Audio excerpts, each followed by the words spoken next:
Thème 6, fiche de révision, l'enjeu de la connaissance. Dans une introduction, nous avons défini la connaissance en nous appuyant sur les idées de Peter Drucker qui considère que nous vivons dans une société de la connaissance et que la connaissance est une ressource stratégique, que de nombreux acteurs créent ou et diffusent de la connaissance, comme les sociétés savantes depuis le XVIIe siècle, les communautés scientifiques ou les médias. Ce thème est divisé en 3 parties. Donc tout d'abord, production et diffusion de la connaissance à travers l'exemple de l'alphabétisation des femmes qui commence au XVIe siècle en Europe, qui se poursuit notamment et se développe au XIXe siècle en France avec les lois Jules Ferry.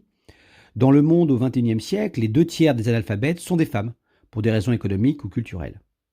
Dans cette première partie, nous avons évoqué aussi la découverte de la radioactivité à partir d'une coopération entre des chercheurs européens, dont fait partie Marie Curie, prix Nobel en 1903 et 1911. Je rappelle aussi le rôle du congrès de Solvay. Tout cela conduit à des applications civiles, comme les rayons X, la radiothérapie, mais aussi à des applications militaires. C'est le résultat notamment du projet Manhattan, où les États-Unis vont fabriquer la première bombe atomique et l'utilisent en 1945, Hiroshima-Nagasaki. L'axe 2 est consacré à l'enjeu géopolitique et politique de la connaissance, à travers le rôle des services secrets pendant la guerre froide.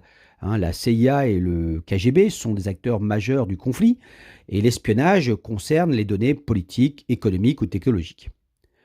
Une deuxième idée a été développée autour de l'Inde, dont la connaissance soutient le développement. La mobilité des étudiants indiens dans le monde génère du brain drain, et les transferts de technologies soutiennent l'essor d'une industrie de pointe à haute qualification. L'objet conclusif concerne le cyberespace, coopération et conflit. Tout d'abord, le cyberespace, ce sont des réseaux et des territoires. Le cyberespace déploie des réseaux comme des câbles, des data centers à l'échelle mondiale et transnationale. Mais les États veillent à leur souveraineté en instaurant des contrôles ou une censure. Nous avons vu l'exemple de la Chine, de la Russie, mais aussi l'Union européenne avec le RGPD. Enfin, nous avons terminé par la cyberdéfense française, qui est une priorité face à la banalisation des cyberattaques depuis 2007. Des services y sont dédiés, comme l'ANSSI et le ComCyber, et des coopérations sont nécessaires dans le cadre de l'OTAN et de l'Union européenne.